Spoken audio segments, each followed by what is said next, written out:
وقتی شونه‌هات رو نمیتونی بیاری بالا یعنی شونه‌هات داره یخ میزنه. بیا آبش کن. حرکت اول به پشت به صورت اتاق باز بخواب. چوب پیلاتس رو با هر دو دستت بگیر، پشت دستت باید به سمت بالا باشه، دستات بیشتر از اردشان باز. حالا آروم تا جایی که میتونی ببر به سمت بالا، ببر بالا، بالا، یخش آب کن. حرکت دوم مشابه حرکت اول با این تفاوت که باید دستاتو بیشتر باز کنی و انگشتای شستت رو به سمت بالا نگه داری. حالا چوبو بیار به سمت بالا، بیار به سمت بالا، اینجا ببر به سمت عقب، نذار شونت یخ بزنه.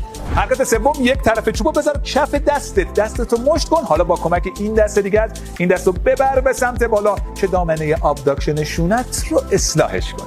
حرکت چهارم به پشت به سمت اتاق باز که خوابیدی، آرنجتو 90 درجه خم کن، متکا رو بذار زیر بغل دستتو، به متکا فشار بده. حالا یه طرف چوبو بذار کف دستتو مشت کن. حالا آروم شونتو به سمت خارج بچرخون که این دامنه در شونه یخزده از همه بیشتر محدود میشه. این حرکات مخصوص اون کسیه که نمیتونه لباسشو تنش کنه، پس حتما براش بفرست.